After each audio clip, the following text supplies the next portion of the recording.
Hey, it's Brittany, and in this video, I'm going to share with you how I get clients for my mobile bartending business.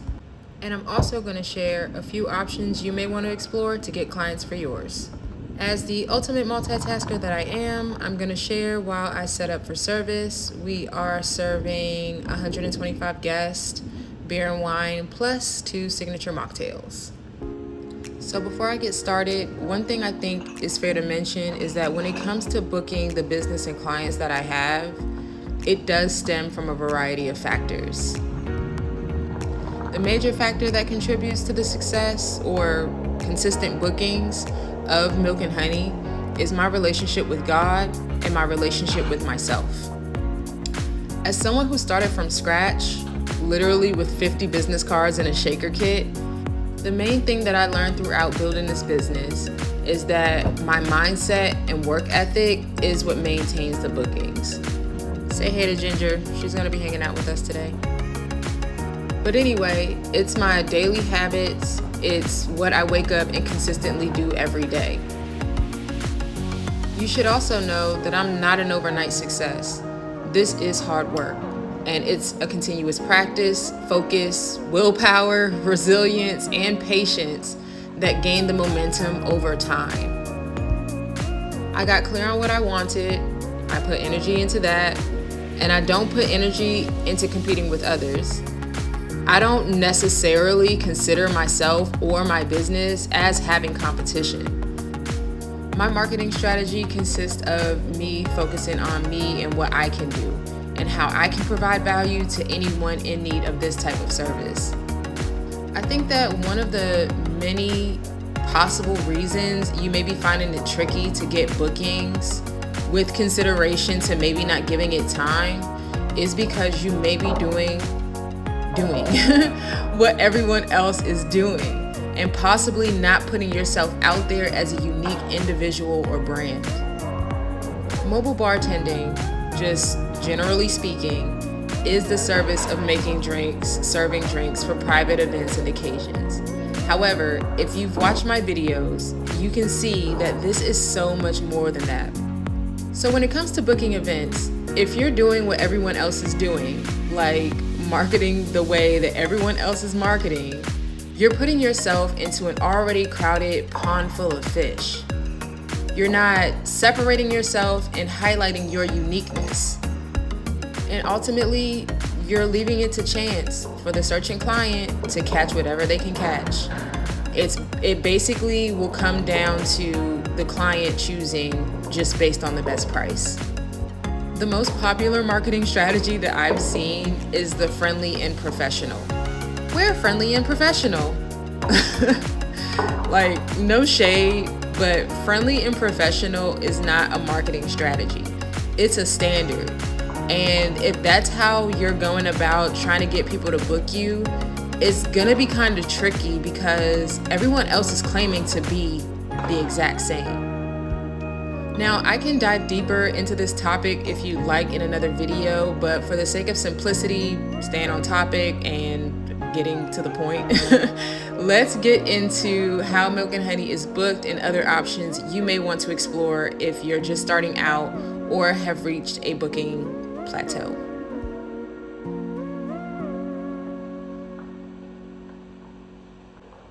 Okay, so one way I get clients is through my website.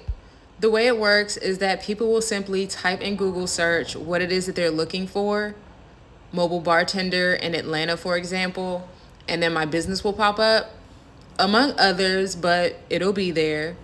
They click the link and it'll take them to milkandhoneybartending.com. This is where they will learn more about my business and explore service options. If they're interested in availability, there's a contact option. They share the details of their event, and then those details will then be emailed to me directly. Once the email is received, I then share a quote based on the details that they shared, and then they choose whether or not to move forward. And it's really as simple as that. As far as my website goes, I did everything myself.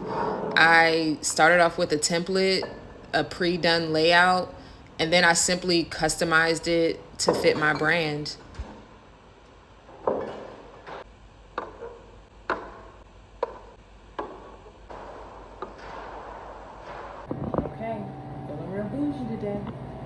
sink. And we got an ice machine. And they got beer and wine already in the fridge. I feel real prepared. Yeah, I'm just admiring how helpful this all is, because this is normally like not the case. So yeah, we feeling real spoiled. We got everything already chilling in the fridge. Seltzers, beer, wine, and more seltzer. I literally have a whole hour before the bartenders actually get here, in which that's an hour before we even start. So I still have 2 hours before service even starts, and I don't even know what to do with myself. This is rare. This almost never happens. I guess maybe I'll just go get some food because I have not eaten today. Let me show you the complete setup. Here's the bar in full. Still gotta place beer and stuff in the back, but it's 125 people today, so I put menus on both sides just to make it easy for everybody to see. This is everything. On the top, it's the back bar, back tables, and then the beers. And then the beers are gonna go in these bins in the back. There's also white wine, I think Sauvignon Blanc and Prosecco. And that's everything. So yeah, for me, as far as my website goes, paying for a web designer at the time to do it the way that I wanted it to be done was just not in the budget. So with me being a former art school kid, I just chose to have the confidence in my abilities to do it myself. And it's been an ongoing practice. Here we are years later down the line, and I'm honestly still maintaining my website myself. We're at Trees Atlanta. This is the back of the venue.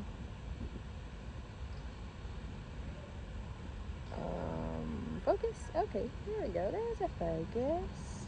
Just green, very natural.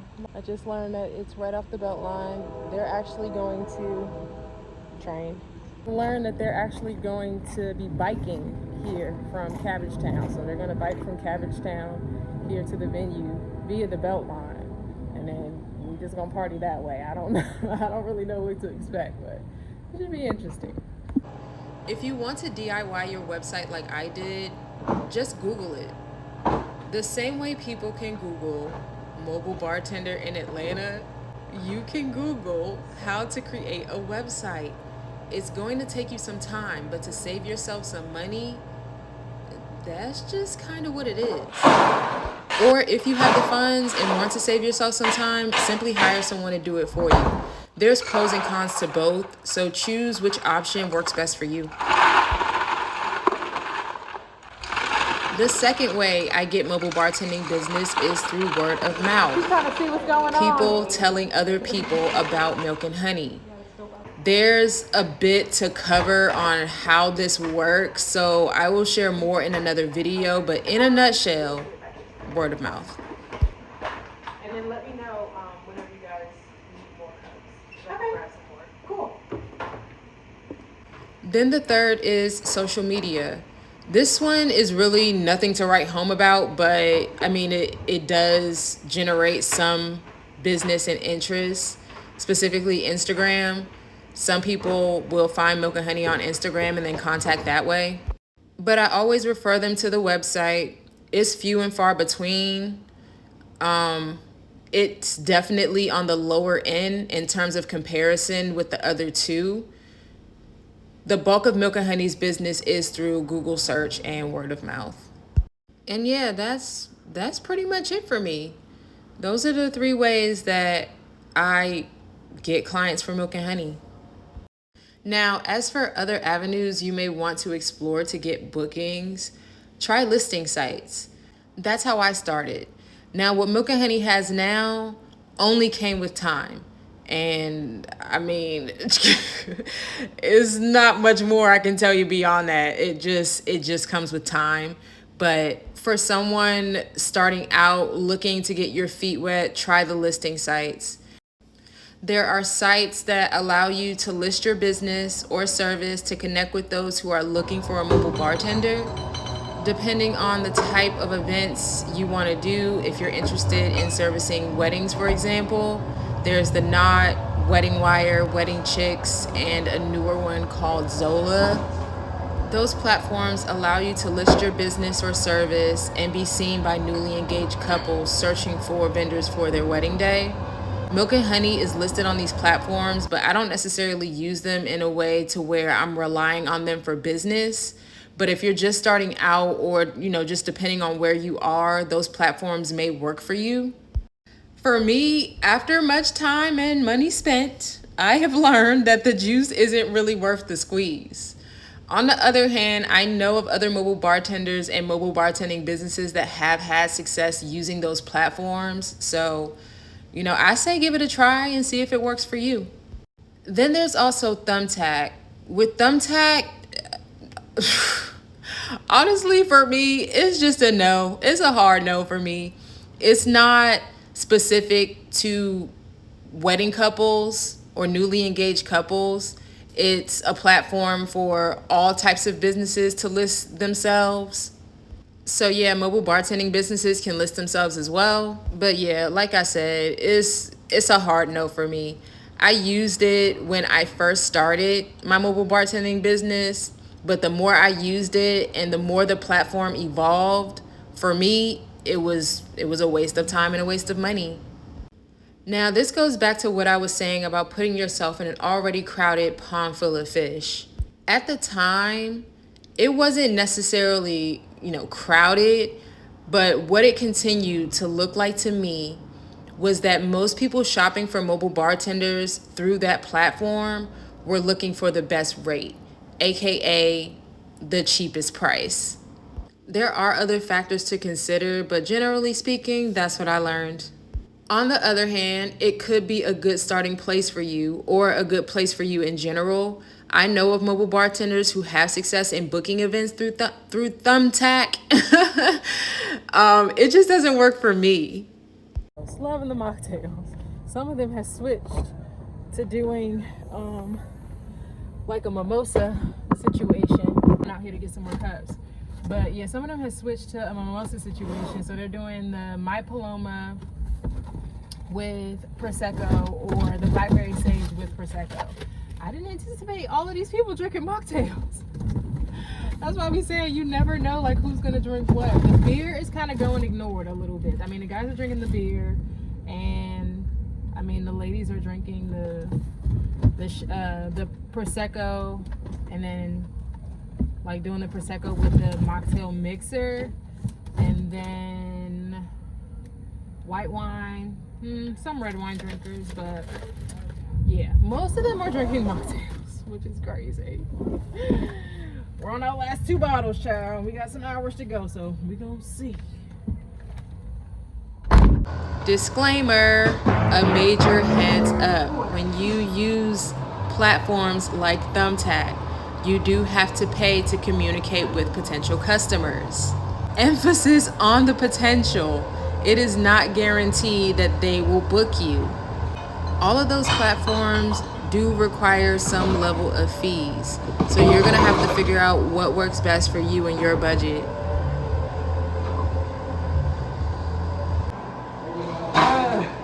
They are, for beer and wine service, they are drinking, okay? Brianna like, Brittany, they drink. I'm like, girl, I know. There are operating costs associated with my website, but for me, the investment into my site is worth more than the money spent on communicating with a lead through listing sites. There's more to it, but generally speaking, that's my perspective. And lastly, another way that can help you get bookings is by going outside. There's only so much you can do behind a computer. Bartending is a very interactive experience, a very personable experience. Getting people to experience you kind of comes with the territory. I can share more about this in another video, a specific thing that I did in the beginning that I believed helped me generate business. There's a lot to explain, so if you're not already, subscribe and click the bell in the bottom right corner to be notified when I upload a new video. I don't know when that will be, so subscribing and clicking the bell will be your helpful tools. For those who have been following for a while, you already know I'm still operating my own business full time while also being a full time single parent. So, as much as I would like to share a video once a week, that's just not what it is right now. And if you're new here, well, now you know. Dinner is a mac and cheese, eggplant, kale, chickpeas, peas and rice. If you're not the subscriber type, click the like button so that I at least know that this video was helpful or that you enjoyed it. Either way you decide, your interaction and support of this channel will allow me to do more and share more.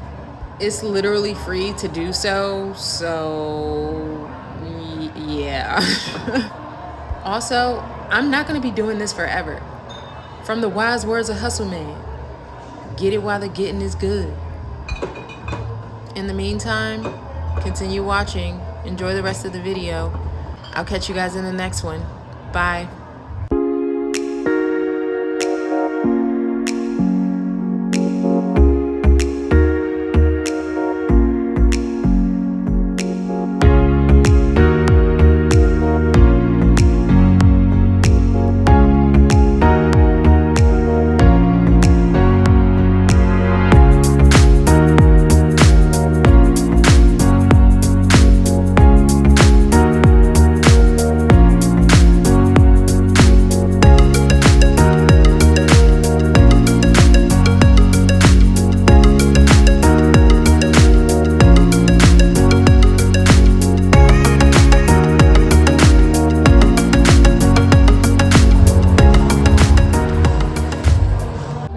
Organized it best I could.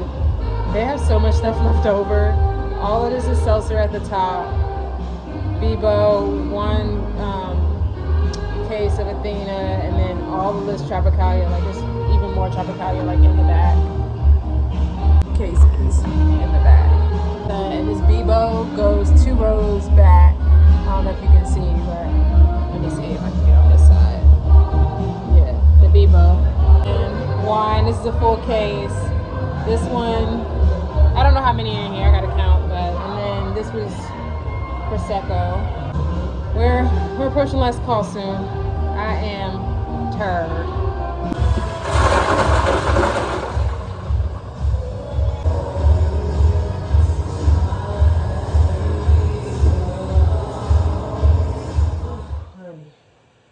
Ooh.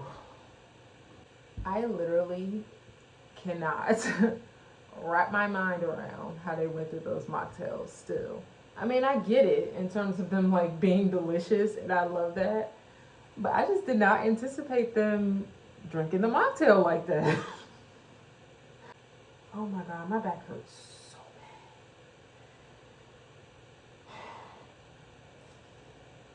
bad. Ooh, okay. Oh my God, I cannot wait to lay down. Yeah, Brianna was like, I'm glad we ran out because I was tired of making them. I was cracking up.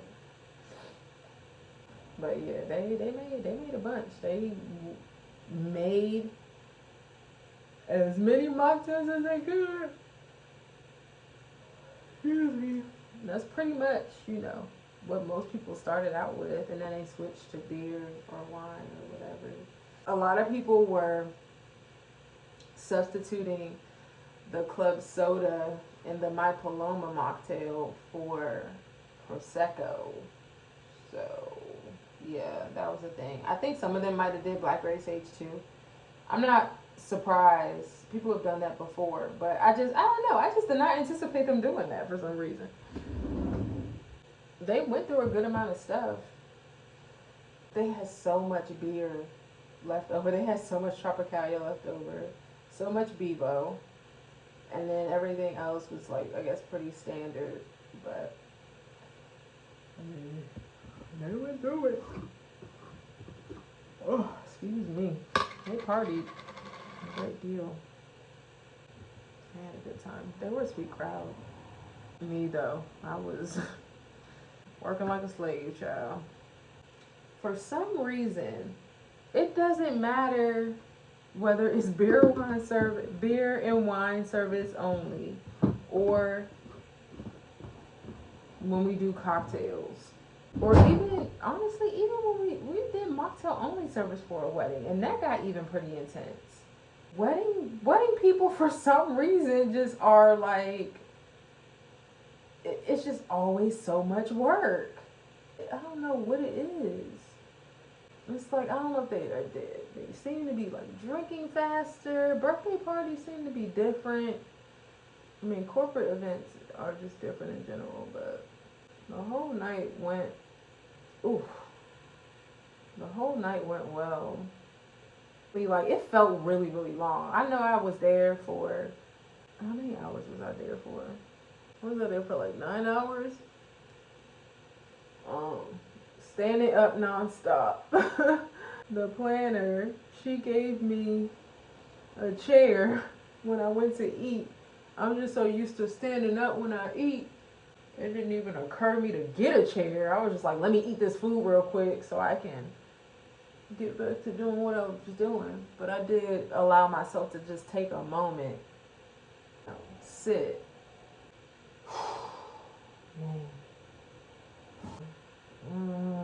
Feels so good on my face. I spent a good portion of my night running back and forth for drinkware and recycling. Normally, like, everything is in essentially like one space, like one room, and not, I don't know, separated amongst multiple rooms. But I mean, I guess there's the kitchen and stuff.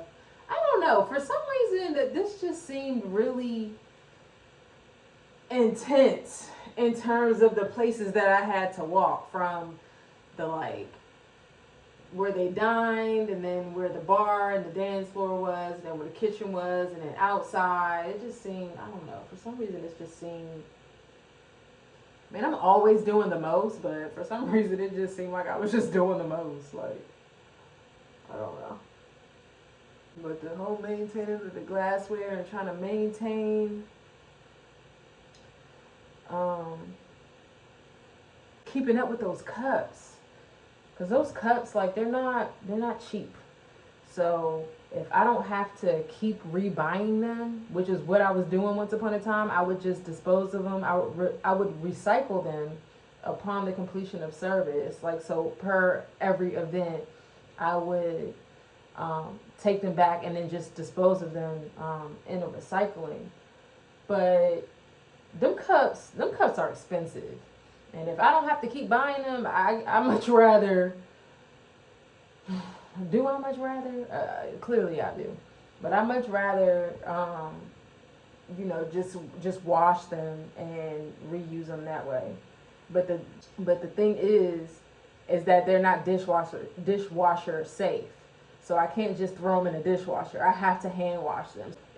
I don't know if all of this stuff is just worth it. This all just don't seem really all that worth it to me sometimes. I mean, I know it's for something, I am inspired to do the work. I don't mind it to some degree, but then at the same time, it's just like I'm just doing most of this stuff by myself. And don't nobody else care. So it's just like, what do you do? I don't know. What do you do? I like that venue though, because they did have like separate recycling, compost, and everything just separated.